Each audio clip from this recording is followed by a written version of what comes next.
that is being used as a replacement for animal therapy in nursing homes, which is really kind of awesome. So she builds planets on Earth, you guys.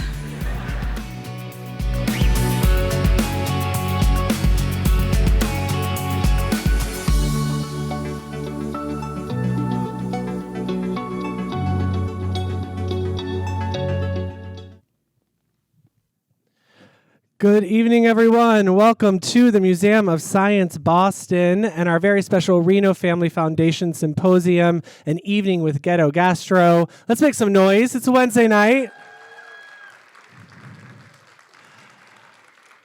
I'm James Monroe. I'm the senior producer of adult programs and theater experiences here at the museum. And tonight I have the extreme honor of welcoming you to this really wonderful night of conversation. It's amazing to see so many of you here with us in person. Thank you for coming out to the museum on a Wednesday night. And of course, a huge hello to all of our friends who are tuning in on YouTube. Thank you for joining us as well. And tonight we are all lucky to be here with the global culinary mainstay, Ghetto Gastro. Let's make some noise for them. They're right backstage. They can feel your energy. And we are such huge fans of theirs here at the museum and the way that they're using cooking and food and art as tools of resistance. And we're just really thrilled that they accepted our offer to come the whole way up to Boston for the very first time as a group as well, I believe, which is really exciting, to celebrate the release of their first cookbook, 𝗥𝗏𝘆 𝗙𝗺. And I just want to kick things off with a huge thank you to John, Pierre, and Lester for making the trip up to Boston, for being here and sharing with all of us tonight. And of course, their entire team for making tonight possible. And this evening is a part of our current Subspace season of adult programming. We have some incredible lineup left. Every week now through the end of May, a different event or experience here at the museum. So I encourage you to check out that full lineup by going to our website at mos.org/adults, or you can pick up our season mailer on your way out tonight.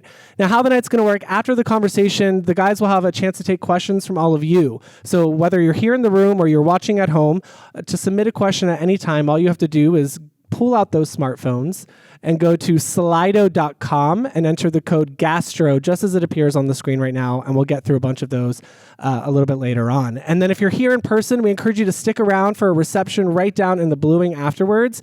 You can purchase your own signed copy of 𝗥𝗏𝘆 𝗙𝗺 as well from our friends from Frugal Bookstore.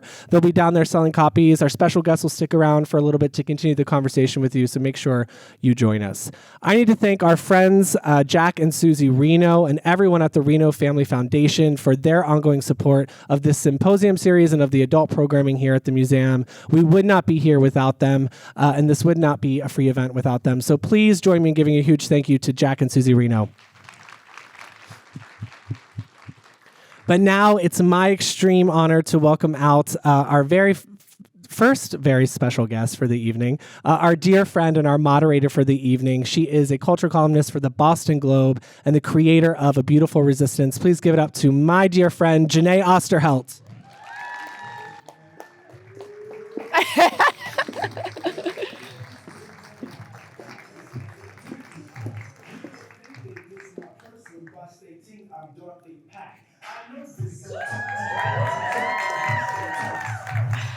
How y'all doing? How y'all doing? All right, make sure y'all energy is right for Ghetto Gastro. Y'all feeling good tonight? Y'all looking good. So we live in Boston. We live in New England, but tonight we're gonna get that Bronx culinary collective known as Ghetto Gastro. We're gonna get Les the Finesse. We're gonna get Chef Pierre or Chef P. Pierre Serrao, who is a New Englander, by the way. And we're going to get Jon Gray. All of you know what it is to be fed. You know what it is to be fed physically, to eat food, but you also know what it is to be fed spiritually, to be fed culturally, to be fed lovingly.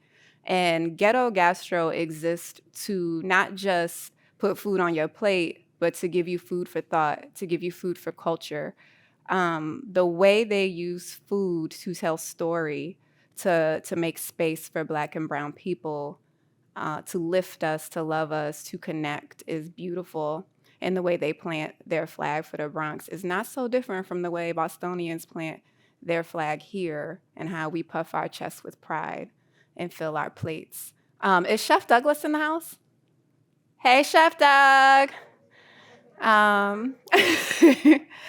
But without further ado, I want to introduce the brothers that are known as Ghetto Gastro. Please bring out the amazing Jon. Are y'all coming? I hear y'all talking. Jon Gray, are you coming? Co-founder of Ghetto Gastro. Lifting the culture, making things happen.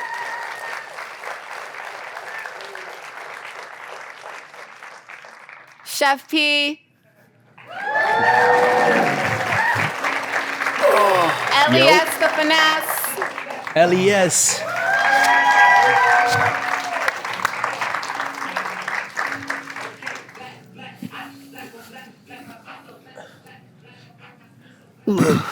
Yeah. How y'all doing? Bless. That was an amazing intro. I think Thank you that's so the much. best one we've ever had. Oh, y'all are just being nice to me. Definitely. Don't gas me. Hands down. First, for those who don't know, let's talk about the origin story of Ghetto Gastro. How did you come together? How was this culinary collective born? Lester and I grew up in the same neighborhood. My grandmother actually was his younger brother's fourth grade teacher. We had always talked about doing something in the food space together. He had one chopped. The momentum was good. I was like ending a career in fashion, and we said like, let's do something that really celebrates our neighborhood, celebrates our culture, and disrupts kind of what was going on in food, art, and culture. So that's the impetus. And then P joined us 2 years after we started, and here we are. What was it about P that y'all were like, we're going to make him part of the collective, we're going to come together like Voltron to make this happen? His hard work. He's a really hard worker and a fast learner, and just like the hunger and thirst for knowledge and improvement. So we thought that was definitely like attributes that would make a great team member. And we were just really great friends before, so we became like best friends. We were neighbors in the time, like 2 years before he joined. P, what was it about them that made you feel connected? I think for me, it was really about, because at that time I had stepped outside of working in restaurants, and I was looking to explore different ways of entrepreneurship in the culinary space. And like Jon said, he was my neighbor at the time as well. And they were just headed in the right direction in terms of just creating space for faces like ours, where there hasn't been any representation in for Black people of color, in the food space and the art space and things like that. So seeing that and understanding what they had going on and knowing just like their thirst to grow and just be great was kind of easy for me to see that was a place that I would be able to thrive as well. You got to keep it real and just be like, I seen all of them tings coming in and out of the building. And I needed to see. Ting-a-ling. Jon was my neighbor, and I could see in his apartment from my apartment. So whenever I would see that it was looking promising, I would just come downstairs. That's why you making banana tea for your daughter now. Correct. Exactly. That's how it started. Oh man. But yeah, and here we are. But it's been a really amazing journey to see where we are now. From when GG was first incepted, it was Jon and Les, and having parties inside of an apartment that had no electricity, had maybe an air mattress on the ground, but like foie gras and it's foie gras and torchons and like I don't know, filet mignons getting cooked on the stovetop and stuff like that. So it was a nice juxtaposition of high and low. Shout out to MSG for the inventory. Yeah. No, but I'm glad you talk about that, that whole, like you paint that whole picture, because one of the things I love about Black Power Kitchen, get your book from Frugal, is you confront the use of ghetto gastro, the word ghetto, head on. And for me, and I love that you say, we're not a monolith. All of us feel different. We all feel different about the word ghetto. But for me, as a little Black girl who grew up in the ghetto, I was super hype about the idea of ghetto gastro and what it means to claim that and make it cook, literally, make it pop, make it fine dining. It annoys me when I hear people say like, something is so ghetto, and it's like, or this is the ghetto, and I always correct them and say, no, that's the government. Don't attach your negativity to the ghetto. Like, genius is born in the hood. So can you share a little bit with the people who don't know yet, like why you chose to be Ghetto Gastro? It's provocative. It gets the people going. Also, like you just said, like how you wanted to like erase that connotation of the negativity that comes with the word. And there's ghettos everywhere. There's ghettos in Paris, Germany, favelas, shanties, and what have you. So that's one thing that just is universal. And you can just connect people with that one thing, because there's ghettos everywhere, and everybody needs to eat. So yeah, and part of it is to indict, systemic oppression that creates underserved, underinvested in communities, but also we have to celebrate the brilliance that comes from these communities and just sometimes like attack respectability politics. Like, yeah, it's blurriness and blackness, and everybody feels differently about different things because we're not a monolithic group, right? But it's like, yeah, we here, we doing fly shit, it's expensive, so, get used to it. Like, it's a new way to reframe and contextualize the word and what it means. What is your earliest memory of food for each of you? I'll say, like a very early memory that sticks in my head. It's not in this book, but it's in a book that was written by our friends called Black Futures, which is so I was raised between Connecticut. So she said I'm a New Englander, so I was raised between Connecticut. I consider myself a tri-state, but New England. But I was raised between Connecticut and Barbados, and my grandmother, we would make this coconut bread, the sweet coconut bread in the house when I was young, and that was like her go-to sort of staple dish. Everybody knew her for that, and for me, like my earliest moments were grating the coconut, because I wasn't allowed to do anything else. But I don't know why they would let me use a grater, by the way. I was so young. I had no knuckles at the young age.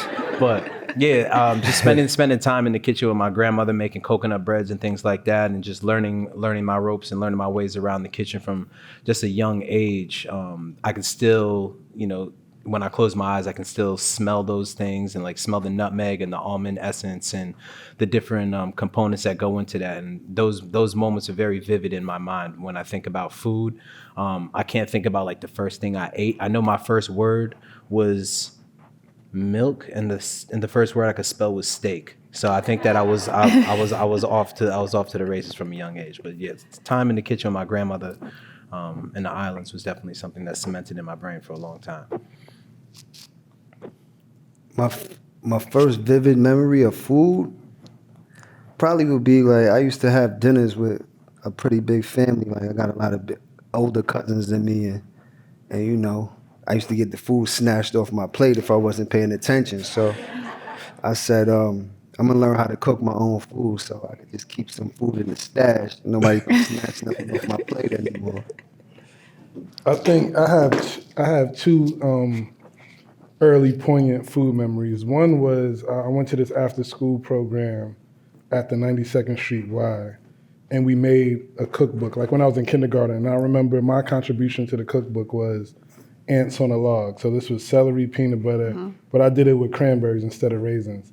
And then also, I used to go out to eat with my mother often because she was a single mom working in the city, like doing hair, and then getting her degree at night. So she always didn't have time to cook. But we used to go to this spot called First Wok on 88th and 3rd Avenue. I was living in Spanish Harlem at the time. And I remember this older woman there, and she used to always order the lemon chicken. But I told her, like, get the orange chicken, and I told her why it was better than the lemon. And then she did that, and after her meal, she was like, you're such a remarkable boy. So I just remember having like a boost of confidence coming from food, and I think that might be like part of the inception of the seed that grew inside me to love food. And I became responsible for ordering for the table at a really young age, too. I love that. For me, it was definitely crab legs, that smell of Old Bay, being from the DMV area. The area. I want to talk a little bit about the podcast and this first season and how you're interviewing different people like Questlove and Black Thought with the chopped cheese episode, but you're also talking to like food historians and using food really as a way to connect and learn more about people. How did that come to be, and where is it going next? We got to see what Audible come through with that next baggage thing. See if we got to take this show on the road. But now, like, we view food as a portal to culture. So being able to tap in with luminaries from all fields, like you mentioned, food historians, musicians, Culinary entrepreneurs yeah. that own pizza shops, but like folks like from different types of entrepreneurs, like Jing, who owns Fly by Jing, and our friend Rocky. But yeah, really just wanting to tap in, and like for us, it was an exercise in learning, and understanding histories of dishes, and just really most of the things we do is just an excuse to have a good time with friends, and hopefully leave something behind that is useful to the general public, right? Yeah, and so the book was out, and a friend of ours, Winston from My Uber Life, he reached out and he hit me. He probably hit all of us in the DM, but I responded, and he was like, "Yo, the Amazon team, the Audible team wants you guys to do. They have this opportunity to create this audio series, and they would love if you guys did it." And it took us a little while to kind of like bounce ideas and subject matter around internally before we landed on what we have now, which is called In the Cut with Ghetto Gastro. It's only from Audible, but you can listen to it on any platform. And yeah, for us, it was really just about being like the connection, and also giving people like an audio view into some of the chapters in our book too. So we wanted to kind of have a cohesive flow in the conversation from the book into some of the things that were relevant to us that we found would be a good introduction into the ethos and the ideas around Ghetto Gastro, how we think, how we move, how we build community, how we see the future growing, and also about our past as well. We have John's mom in there on an episode about CMOS, so we're talking about health in the communities and things like that. We have Black Thought and Questlove on the Chopped Cheese episode, and They converted Questlove we to a converted full him. New Yorker. He left Philly. He came over. Philly's gonna get him. Yeah, he's not allowed. He made done the in right this town. choice, man. He made the right Yeah, choice. he made his next move his best move. But it's also like the interesting thing about that with the podcast is one thing to talk about like the Black history part of food and dining and culture, but what's most important to us is being able to give stories about the Black future, and food is a great way to do that because it's a way to tell stories. It's a storytelling vessel, so we want to keep the tradition going and add not change the stories, but add on to the stories, and almost like the King James version of the Bible, So that's what this book is right here. That's the Bible right there. Basic instructions before leaving Earth. Well, Wolf life. We only layer flavors, man. I was literally about to go into Wolf. We only layer flavors, and the 3 C's. Go ahead and tell me about the 3 C's. Well, triple C's is the cornbread, crab, and caviar, and those ingredients are really important to our community because one, like corn, is one of the indigenous products of the Americas that was exploited, and the crab. When you think of crab, you think of crabs in a barrel, and one thing about crabs, similar to the communities we're from, we don't belong in a barrel. We belong to be on the earth, in the ocean, widespread. So it was one way to just touch that subject, like don't keep us in the barrel, keep us out, and the caviar. It's always black on top, so. And caviar, and when a lot of people think of caviar, they think of the opulence of a Eurocentric product, when in all actuality, caviar actually comes from, like the Black Sea area, the Caspian Sea, and that's like touching Asia and Africa, and we have Asia predominantly, but yeah, so we just wanted to make sure that people knew Black is always on top. It's opulence on top, and it's luxury. And it's delicious. It is delicious. But I wanna get into a little bit of what Les is saying about kind of taking the history into the future and Black future. Shout out to Kimberly Drew. Shout Chef P, you were saying something backstage about taking your grandma's recipe and then turn it into like a banana bread almost. And like, that's kind of your way of taking like family history into the future. Let's talk a little bit and how you're giving your daughter banana tea and using the banana skins.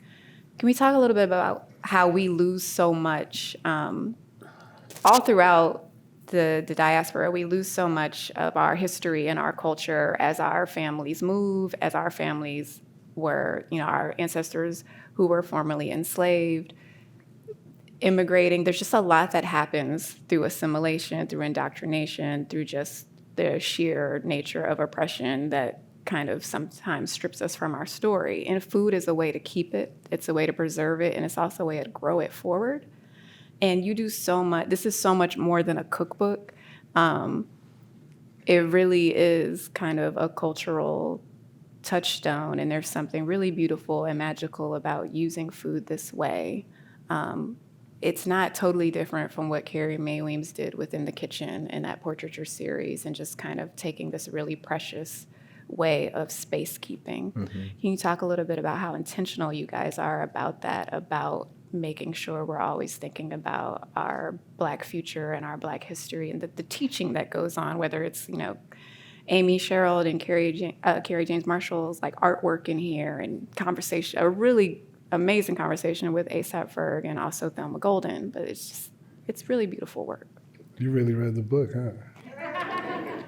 Yeah, I think for us it's really about knowing where to meet people on different planes, because the three of us, each of us learn differently. So we know that for our audience and for everybody else out there that, some people are visual learners, some people like to read, some people like to listen, some people learn by action and by doing. So we wanted to create, a sort of artifact that when people opened it, no matter where you are, if you are into art, that you'll open up some of these pages and be really attracted to the art, and then hopefully that'll lead you to reading into the stories and understanding a little bit about the meaning behind the movement. But when it comes to the Black futures of it all, I think it's about, we hear this saying all the time, you have to know where you've been to know where you're going. And for us, that's really important at GG. So we tap into our elders and to, the people in our community whom we've learned so much from in order for us to create,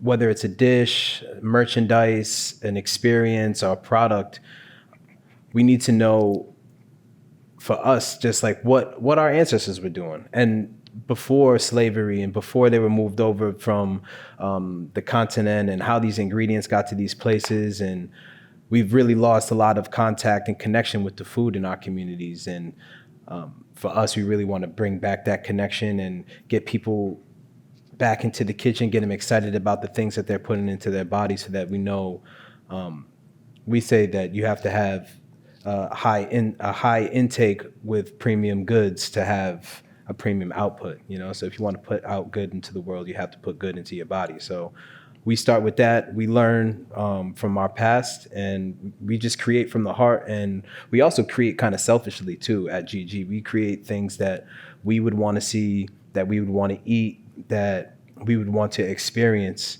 and hopefully, it resonates with people. And, if not, then, try again. But if not, beat it. Let's talk about what it means to be in alignment when you're collaborating, because you have a lot of collaborations. Young Williams-Sonoma, are we allowed to talk about Target? Yeah, I we think can talk about everything is everything. going to be stocked in Target. You've got the fashion happening. got the food products. Food products, syrups. I've been looking, I've been researching, doing my thing. I've been cooking. To see you. Well, that's a lie. I ain't been cooking. I made the juice. Let me be honest. I made the juice. How was the juice? Did you like it? I am a power juice. People who follow me on Instagram know this. I'm a power juicer. I love smoothies. So yes, I loved it.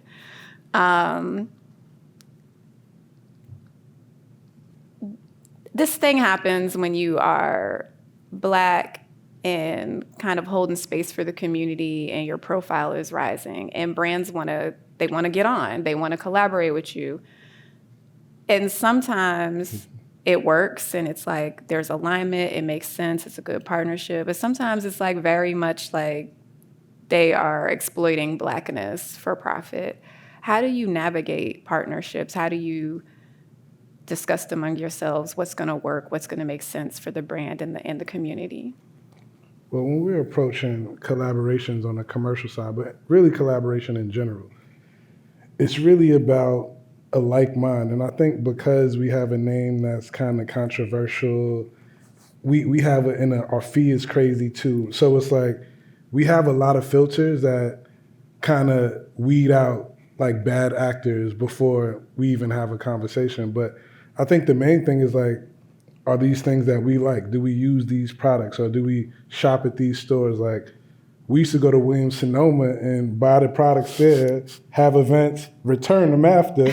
So it's like, it's full circle, you know what I'm saying? So that partnership made sense. Like Target, everybody goes to Target, you know, Rihanna to like whatever. I need washcloths, I'm in Target, you know what I'm saying? So it's like thinking about like, do we use these things in our life or do we like the people? And it's really humans because you're never collaborating with entities. Mm-hmm. It's like, who are the humans at the entity? And if you can vibe, then y'all can make something good. But oftentimes where there's friction in the beginning, for me, or for us, I think we could probably all concur, it probably means it's not gonna work. You know what I'm saying? It's like, it might not be a good match. And then sometimes like if it's ethically challenging, capitalism is just an evil system for the most part, right? So everything is gonna have a bit, so you just gotta like have your kind of values and figure out also like, if you're securing a bag, is the good you're gonna do with the bag better, make more sense than, you know, whatever. So many bad things that corporations do that it's hard to keep track of. But is the juice worth the squeeze? Is the juice worth the squeeze? You know, it's like, there it is. We know that all money isn't good money. So we've definitely been through, you know, trials and tribulations, whether it's with entities or even with people who are looking to create experiences in certain moments. And in the past, we used to look at things and kind of like jump on them because there were opportunities. But when we used to take we did some just like two. That's like one or two things though. We got three. Top three. Rubensteiny, Africa's Out, Pac. But Africa's Out was lit, but the kitchen was fucked up.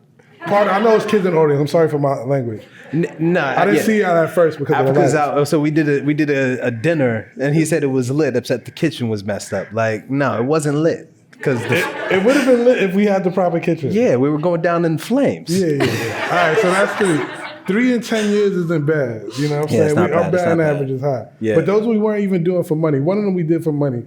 But those are learning experiences nonetheless. Man, such evil people. Well, what else have you learned since Waffles and Models? Because basically you just shared some learning experience. How have you grown and evolved since then? I think we've learned, Mike. One thing that we've learned was, you know, just changing the narrative of who and what rich people should be, wealthy people should be. You know, like, you know, why should all the white men have all the fun and have all the money and be able to, let's say, like dictate what the culture is. You know, it's like, give us the bag, we'll show you what to do with it in a luxurious way, in a sustainable way, and you know, just facilitate the vibes. You know, it's because a lot of people have money, but a lot of people don't know what to do with their money.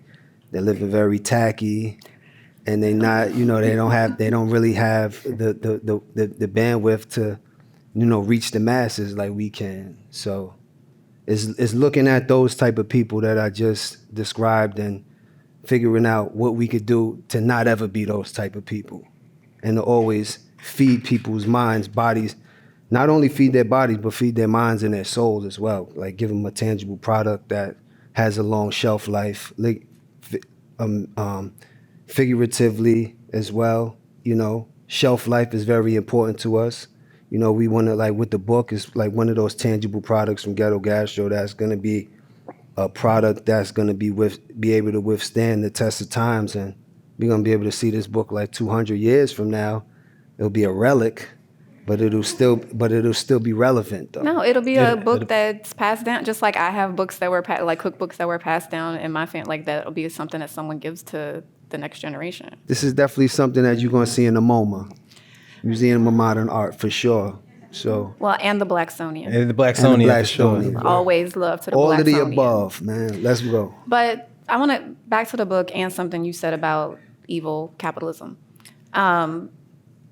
There's almost like a manifesto, a calling in this book, a call to action, where you're listing off like certain things you can have in your kitchen, cooking plant-based, and how we know that the bodega and like some of the neighborhood markets don't always have those ingredients. As we look at gentrification and housing crisis and just the inflation that very real inflation we're in right now, I feel like you doing this kind of thing and just leading by example and modeling that is creating sort of it's subverting a trope. Like people think, you know, oh, we don't eat black plant-based, so then they don't stock it. Oh, they're not going to buy that, they don't stock it. But our people have actually always eaten plant-based. Can you talk a little bit about subverting those tropes and also sort of putting those tacky rich people, like putting them in check and saying, look, actually you need to stock for our community. You need to, we're not going to tolerate these food deserts. Well, I think the main thing is just recognizing that the enemy is not going to save us, right? Mm-hmm. So a lot of times it's like more internal conversation than talking to an external. Like we know all the policies, things need to change, but a lot of it's internal. So it's like having an understanding and making things that also are delicious for our palates, right? Like often when people are thinking about natural, better for you, they're not thinking about black people, brown people, and the flavors that we enjoy. Or because also, how would they? It's not us making it. So I think when we have a for us bias approach, like P said earlier, like we're speaking to ourselves, you know, and we recognize we come from a place of privilege, but we're still boots on the ground to understand what's really going down. Yeah, and we have a saying at GG, like if you want to go fast, you go alone. You want to go far, you go together. You know, over the years, we've just been able to see the ability of the teamwork and the strength in numbers, and how our brand, for us, is bigger than the three of us on the stage right now. It's more of the idea around Ghetto Gastro. We want to be able to give people, you know, foundational information and keys to different levels of success, whether it's self-betterment and self-mastery, or if it's just about learning how to handle ingredients differently and how to use fruits to apply to get sweetness, natural sweetness into your food versus using refined sugar, and different ways to use ingredients to kind of like remix your cabinet a little bit. For us, we really want to be the mouth of the global South and represent these ingredients and these stories, and translate them to our community and to our people, because before we were eating all these commodified ingredients like, you know, soy and wheat and sugar and stuff like that. We were eating the sorghums, the cassavas, the brown rices, and the amaranths and things like that. So we want to, just recreate it in a way that's tasty, delicious, that's fun and easy for people to emulate in the house. And it's really just about opening up your minds. And we've been indoctrinated in this country to think about food a certain way, and we at Ghetto Gastro, we want to kind of unlock, just like a new way of thinking around food and around community as well. Level up, man. So with my mic, man. You got the hand one? I like the Janet Jackson shit, man. Rhythm Nation. Another thing that you've touched a little bit on, but I want to get a little more into, is kind of like, we're not a monolith, and we're here in Boston, and you guys are in New York, and one of the things I love about both places is that That's a very hard relationship. it is a hard relationship. Y'all are making the New England tri-state, the New England, Ask him New what York teams he like. thing work. There is a hard beef, plant-based and not, between the two. But there are striking similarities to me. One of them is neighborhood pride. Another is there are so many different types of beautiful Black people in both places. Like, it's not only Black Southern Americans like myself, but there's also, Puerto Ricans, Dominicans, Cape Verdeans, Ghanaians, Nigerian. I mean, it's expansive. It's all over the diaspora. And the recipes that you guys cook up reflect that. They reflect kind of the expansiveness of us. And I think that's really important, especially as we look to move forward and better ourselves in this country, whether it's just being spiritually fed or politically empowered. I want to talk a little bit about all those things. I know you grew up in both Barbados and Connecticut, but talk just about the cultural nuances of Black identity and food. Well, yeah, I think our story is really a celebration of like Pan-Africanism and thinking about how much beauty and the contribution from the continent and how these contribution and things have changed. Like, we were recently in Monrovia in Liberia, and like we did a project with the U.S. Embassy around gumbo diplomacy, right? So looking at dishes that like kind of boomeranged, right? So you had enslaved people that were captured and brought here, and then a few hundred years later went back to the continent, right? But they're taking, like, gumbo is Wolof for okra, which is a Senegalese tribe, like the Wolof tribe.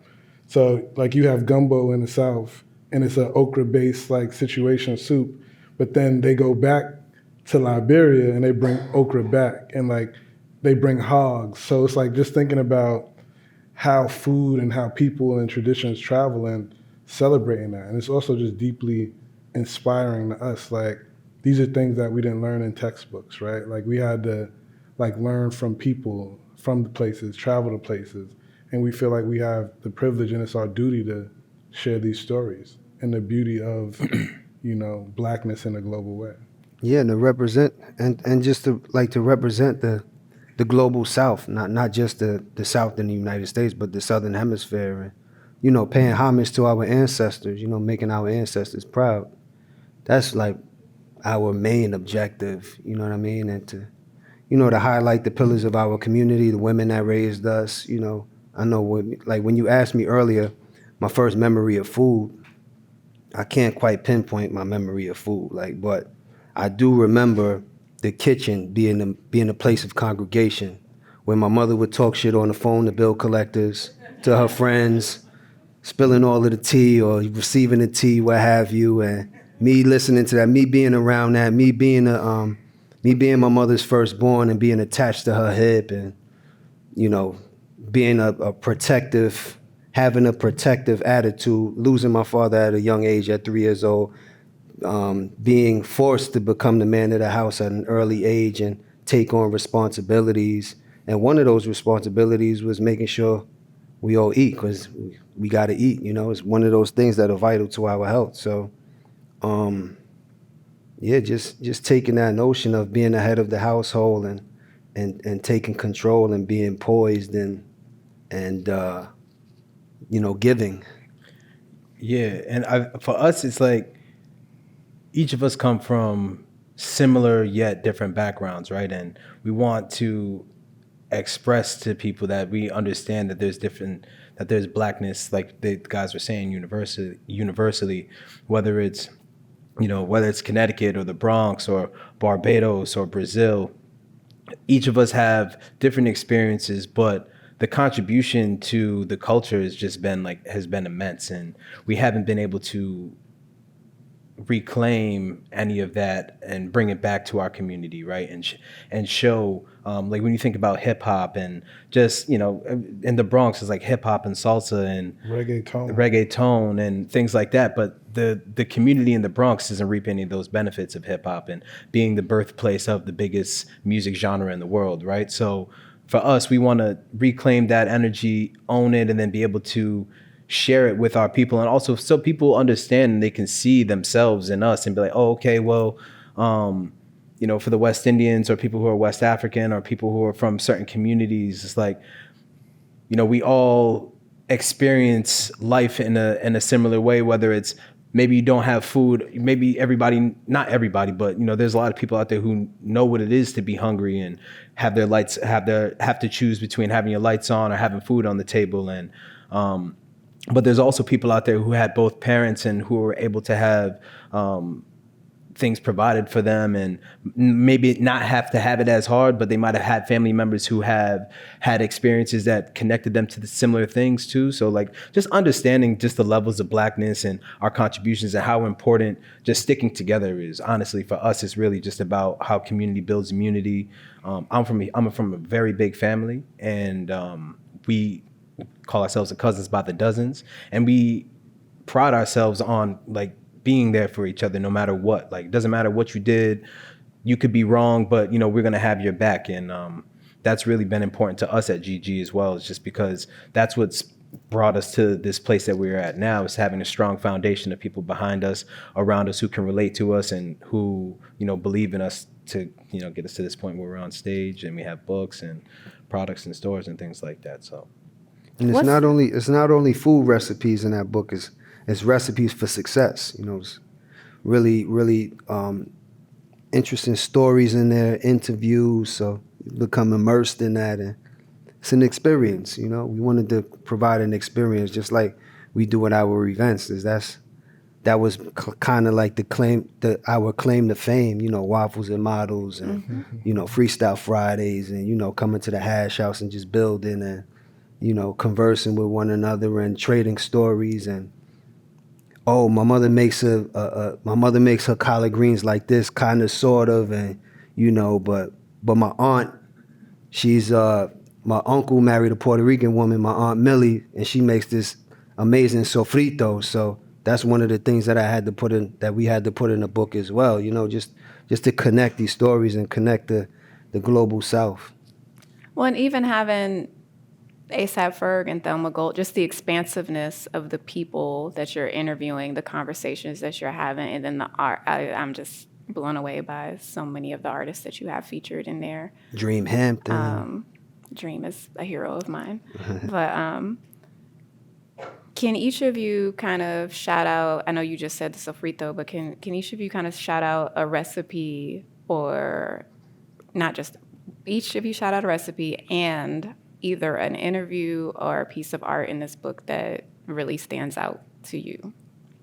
I would say for a recipe, I'm gonna just shout out my mom. She did the ginger beer, that's her recipe.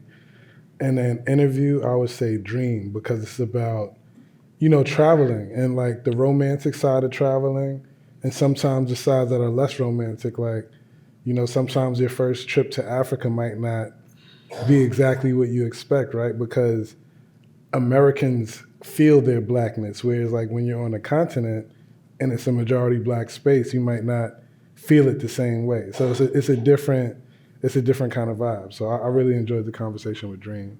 I just want y'all to know I met Dream Hampton in Italy at Loophole, and I cried because she knew me, and she's literally why I write. And it's very special. You guys definitely should read that interview. Mm-hmm. Dream is amazing, and shout out to Dream. Dreamy Fresh, we love you. I think for me, I'm gonna put something into context for everybody too, because we've said waffles and models a few times up here. One of the images that's circulating right now is it's the Black Power waffle, and the image next to it is what's it called? La Rage from Arthur Jaffa. Just the whole story around that for me is really important. Interviews in the book are great, but I think for us, like waffles and models is something that's like pivotal to the growth of Ghetto Gastro. It's this image right here, these two images together. We got like popping doing a party called Waffles and Models. It started off 2013, and then we brought it to Paris in 2016. We did it one in the spring and then one in the fall of 2016. It was a party. Basically, it was, you know, waffles, chicken waffles, good drinks, great music, and we had some exotic dancers and things like that to add a little, add some more. We had Cardi B at the first party. Razzle dazzle. Add a little razzle dazzle to the function, and what that did was that kind of like put us into a different space. We were bringing waffles and models and having these parties during Paris Fashion Week, but it wasn't a fashion party. It was just a party during Fashion Week, and when it came around time for us. It was before the pandemic. I want to say 2019. We had the opportunity to create a line of kitchen appliances. And one of the first appliances that we knew we had to do was a waffle maker, because we like, we doing waffles and models. It's only right if we do the waffle maker. And then from that, now the products are now the waffle maker's in stores.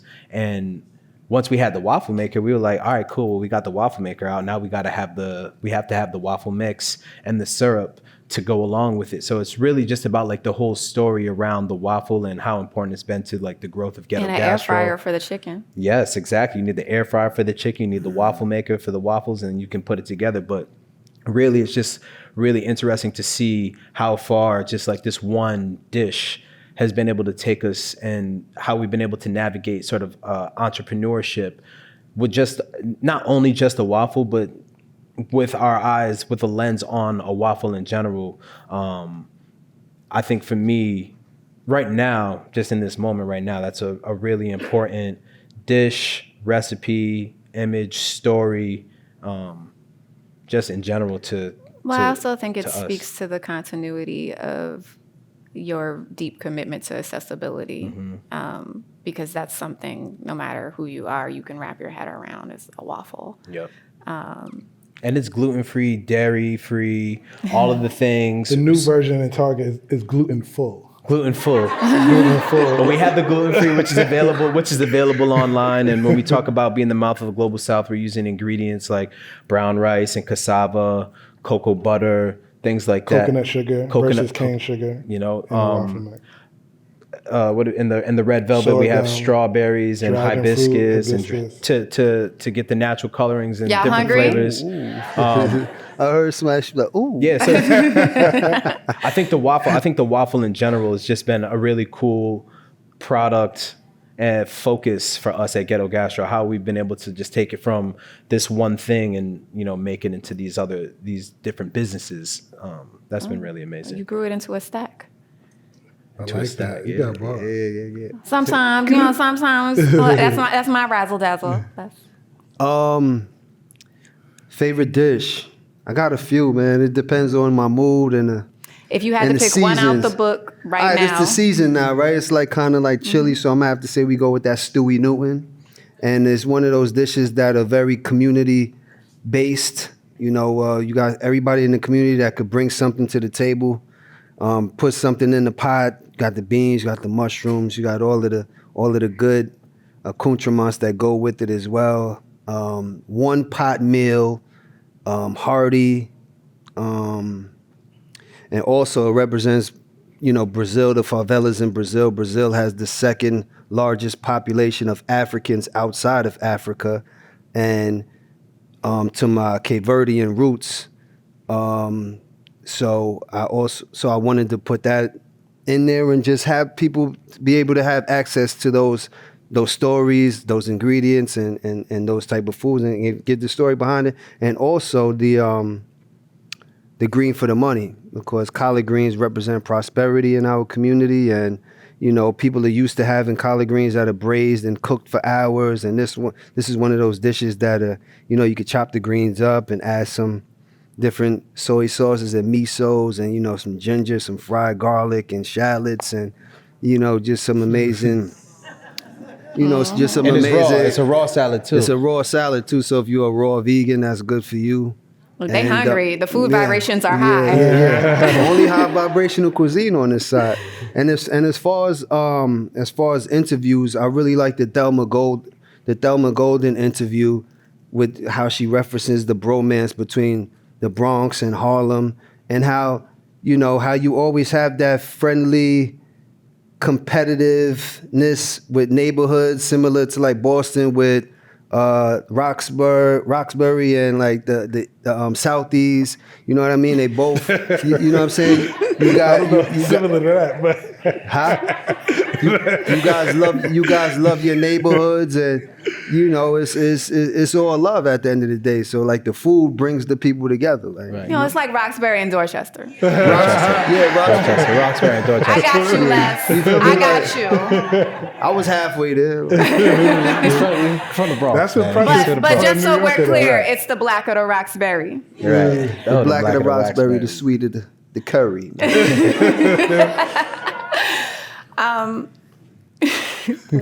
What's next for Ghetto Gastro? What's Global regeneration, man. Nah, just more products, more stories, more merch. Season 2 in the cut with you, maybe. Yeah. in the I'm cut. coming. I'll come to New York gladly. There's more, man. That means y'all can come be on a beautiful resistance. It can go. both. love The that. only, We the can only, swap it out. The only time less is more doesn't apply when it comes to the future of Ghetto Gastro, man, because we got more in store. Yeah. So we have a audience member asking what exactly is food vibrations and how you got introduced. I want to get that question right. How you got introduced to a plant-based diet and how important it is for the community. Well, it's high vibration because you plant-based. I would say plant-based is high vibrational because you're not putting any dead products in your body. You know, all the ingredients from plant-based products are alive and thriving, and they're still growing. And I feel more energy. I feel more serotonin. You know, I feel more enlightened and light and not as heavy as I would with certain dairy products and things like that. Like, we're not here to demonize any ingredients at all. You know, our food is already weaponized enough in our communities, and John just had a chopped cheese. I was about to say, shout out to Poppy well, John Gigi. and I's different. John and I's diets are a little different, so but to each his own. You know what I mean? Like my guy, he still eats the chopped cheeses. I'd rather eat the chopped stees. You know. It's an alternative, and we're giving our people alternatives to these classic dishes, these popular dishes that we so used to eating growing up. You know, we giving alternatives with the plant-based. Yeah, I got to shout out Poppy Vivi's for the chopped cheese. It's amazing.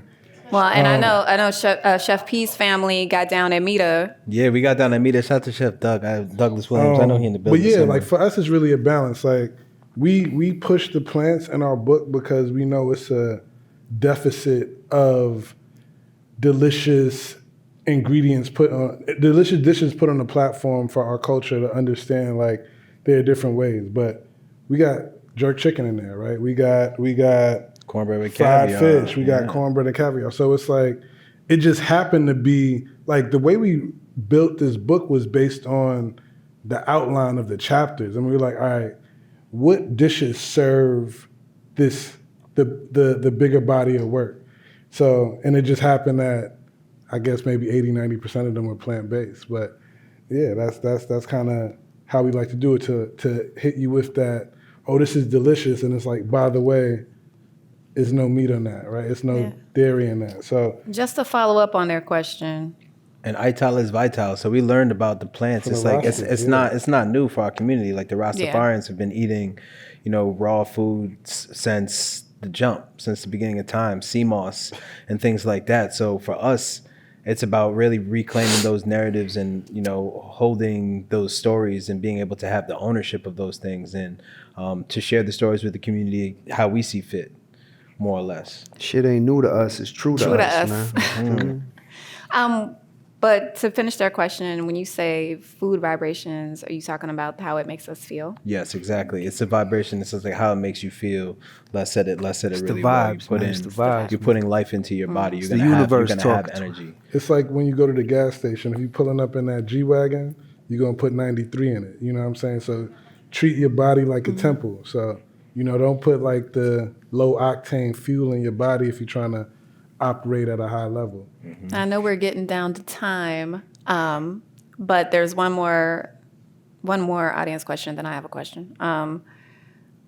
the banana tea has hit the chat. Okay. They want the recipe. Banana peel tea. So just take your banana Hold peel. up. The game is to be sold, not told. That'll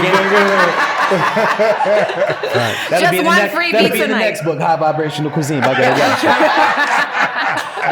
Nah, we'll give y'all some free game for tuning in. But like if you're making any of our desserts, like the roasted plantain gelato or anything like that, there's a mole that's made with plantains as well. There's a curry that's made with pistachios and plantains. Any of the bananas, or plantain skins that you may have, you can just honestly boil it with water on the stovetop, and what that does is the tea itself just helps increase the melatonin level, so it'll help you sleep better at night, instead of just taking them and throwing them in the trash. Just different ways to repurpose the ingredients and to stretch the work, and also get your kids to sleep, because I got a 3-year-old, and I give her some banana peel tea and some pistachios, and she sleep through the night real easy. And if you don't make tea, don't throw it in the trash. Put them in compost, man, so we can add to the quality of life, add to our, the universe. Put some nitrogen in the soil. Put some nitrogen in the From soil to the oil. You could cook the banana peels. You can cook the banana spoils. peels down with a little bit of sugar, add a little bit of oat milk, cook it down. It'll be like a caramel. You could blend that, and you can actually eat that. Like if you pass it, you can eat it. So it's like almost like a caramel with banana peels. Different things you can do with the ingredients, but that's not in the book. But there's a lot of flavor in the book just in general. But Zero waste. Y'all got enough gems in there. We call that a cookbook. Y'all got a lot of game for free, man. Y'all got a lot of game in there for 40 cash. So actually, it might be cheaper now, like 20 cash now on Amazon. Amazon be messing the game up for the Yeah, no. independent. no, we getting ours from We Frugal. getting ours from Frugal. And we not being frugal with the dollars, I man. got Trickle those mine from nickels. Frugal. It was $40. It's worth it. It's priceless for real. And they signed too, so. And And it's signed. And it's first edition. And the resale value is up. You get it now, like you don't want the resale Jordan. You want the you know. They might limit you on how many Up. copies you could buy because the resale value so Buy high. one to keep, one to beat. One to beat, one to keep. Yeah. My last question, we talked a little bit. I'm the founder of A Beautiful Resistance, where we celebrate Black joy and Black life. And the question I ask everybody that I'll ask each of you is, what makes your life a beautiful resistance? I have a mantra that every day above ground is a good day, right? So I think just waking up, constantly seeking to improve, to be of service. I think being of service to communities, first and foremost, that I care about, which is my own, that's just like a gift, to be able to turn negatives into positives and be of service. A beautiful resistance. I mean, rest is a form of resistance. So we have been on the road since probably like October, like straight from October to the end of February. And once March hit, I feel like I stopped answering emails. Like if you need me right now, honestly, like I need some time for myself to think, to clear my head, to get inspired, and to also to just decompress. We have a need in our country to feel like, you have to go, you have to grind and until the wheels fall off. But in all reality, it's all about longevity, and it's a marathon, not a sprint. So being able to keep the tempo on a steady playing field in order to like make it through. We're 10 years into this, and we've been traveling around the world for 10 years and, doing these different things and these different moments and these experiences. And it takes a lot out of the body. So for me and for all of us, I think we really appreciate just like a little time to not do the most. Yeah. That time is coming to an end in 4 Yeah, minutes. y'all took the It was nice while it lasted. It was fun. It's a blessing though. It's a blessing. Y'all know that. Let's talk. Just wait on it. Y'all took the answers I was going to say, man. So I would say, like, no, a big form of resistance would be to grow your own food. I work with a couple of community gardens in the Bronx. I contribute. I have my own garden box, and I plant peppers and garlic and onions and scallions and things like that. So being able to produce your own food, because they say money doesn't grow on trees, but is quite the contrary. It does. Like money and currency is in the food, is in the the ingredients that some of the ingredients that we can't even get access to in our stores in our communities, you know. So it's a privilege to be able. It's a privilege and it's a form of resistance to be able to grow our own products. So I would urge people to grow and show, man. In the words of our dear friend Ron Finley, plant some shit. Shout out to Ron Finley, Shout out to LA, Ron Finley. West Side, the best side. The gangster gardener. Ghetto Gastro, seeing y'all brotherhood and your friendship as black men cooking, as black men making space and growing us forward. I just want to thank you for sharing your beautiful resistance and thank you for being with us, bringing Bronx to Brooklyn for the night. James. To Boston. Yeah, Jesus, Bronx to Boston. I'm sorry, Boston. I know where I'm at. She know what it is. I know where I'm at. I live in Boston, baby. Big B's, man. Boston for the Boston Mash. You already know. I'm going to New York this weekend. My brain is just all over the place, but this is home, baby. We got an avenue in the Bronx called, sorry, I don't mean to cut you off, but we got a road in the Bronx called Boston Road, and if you stay on Boston Road, it'll lead you all the way to Boston. It's the original post road, so yeah, that was the Route 1 postal route. So we got Boston in the Bronx too, you already the Bronx to Boston The connection is there. The connection is strong. Thank you for your brotherhood. Thank you. Keep it going for Ghetto Gastro. Thank you guys so much for coming to the museum, for being our headliner. Thank you to Jeneé for your ongoing partnership.